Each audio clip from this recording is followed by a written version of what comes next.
Today I wanted to come out and discuss with you how farming is a system. And in that system, we're doing it regeneratively. And with that, we've been working on a few years with not putting any disc or any plows on the ground, because anytime you disrupt the soil, that's destroying the soil aggregation. So the other thing that we're doing on top of that is we're utilizing cover crops, and we're just trying to keep something living on the ground all the time, because we're really interested in what's below ground in the soil. That allows water penetration, it reduces runoff, it puts organic matter back in the soil. And putting organic matter back in the soil, you know, carbon is the main source. We pull that right out of the air through photosynthesis, and that builds up the soil footprint.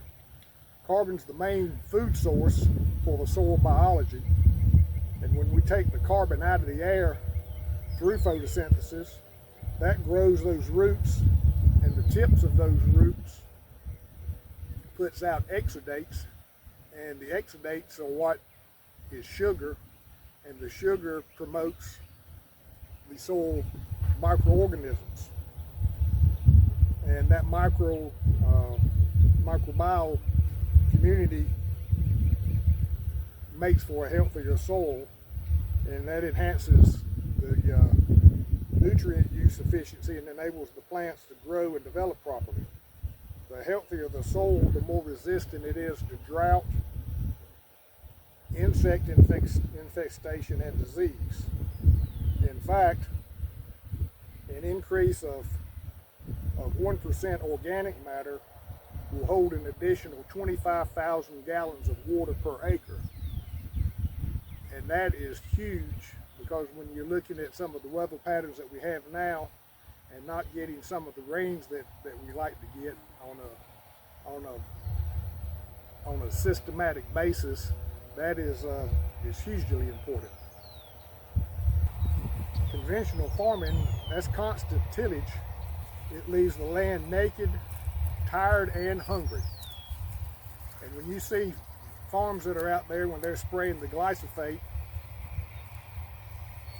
and they plant into bare ground, they're really planting into a sterile soil. That's why they have to use so much synthetic fertilizer and have to use so much chemical. And that just results in degrading soils to the point where they are sterile. There goes Corey. Of course, he's pulling his plow, so we'll get with him later on. He's been asking a lot of questions about what we do, so I think he's coming on board sometime. So what we're doing, we're just trying to get nutrients back into our food. And when you have poor soil, you have poor food, and then the next thing you know, you've got an American public which is unhealthy. It leads to obesity, and then you've got all the health care problems that we've got nowadays. I'm even a product of that a little bit. I'm diabetic, a little bit overweight. I'm trying to do better, but that's just the consequences. And I've set things up like this so you can see what we've got out here. We've got some red clover, we've got some wheat, we've got some oats, we've got some cereal rye, which is the taller stuff. We'll plant right into that. And then we'll follow that planter with a cripple roller. We'll lay that down, and that'll break the stems, and that'll start terminating this cover crop. That'll lay down a mat for us, which will keep the ground covered. It'll keep the soil cooler, and by as much as 15 degrees on some of these hotter days. And that is another huge aspect. Plus, with the additional water that we have in there, we hope that we can make better crops. The only problem that we have there, since we are still working on mostly corn and beans, that still goes back to the integrated integrated operations such as the cow feedlots and the hog facilities, which are confined in barns. But as we go, I think that'll get better. With Robert Kennedy being in charge of the HSS, which I think is highly important for us right now, he's been talking about our food system and the pharmacological, is that right? Pharmacological pharmacies, all the big drug companies, you know, they're just trying to make sure that I don't know that they're trying to make sure that we're unhealthy, but they're capitalized on us being unhealthy.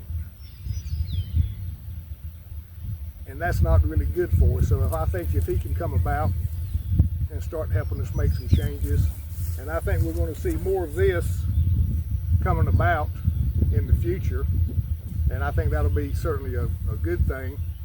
And then the thing that we're not doing, and we don't have the capacity to do it right now, but that may be something that we can get into the future if we can start running animals across the field, and that'll put in the manure and the urea from it, and if you can concentrate them where they can mob graze, and then we can move them back and forth, that'll build up your soil health even faster, and then it's also healthier for those animals. You don't have to give them the steroids and the antibiotics that they require when they're on just a monoculture. And then if we can get to the point, if I've heard Mr. Kennedy talk about even during his hearings, that if we could have less restrictions on meat processors, because there were so many restrictions on meat processors that they closed down a lot of the local processors. And if we can get those back open where we can have more animals going in, and then we can sell this healthy meat, which is higher in nutritional value than what you get from feedlots. They may be a little bit more expensive, but the trade-off is you'll have less expense in health care. And I think that'll be good for the system. So if we can break up this food chain where you just have the big four companies that are doing the meat processing and selling to the big grocery stores, and if we can start doing a little bit more locally, that would be a tremendous beginning.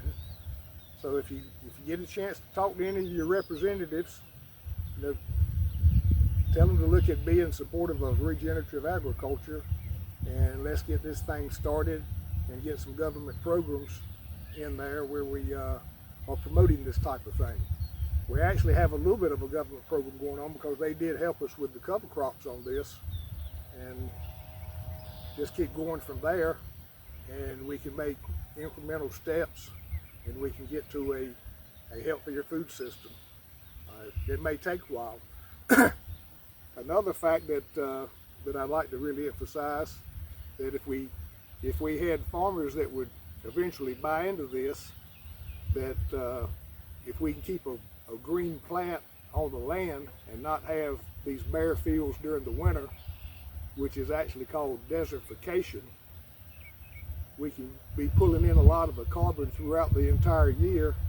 And they say as early as 2030, even 2040, we could be looking at eliminating the problem we have with climate change, because with what we have now with the bare ground,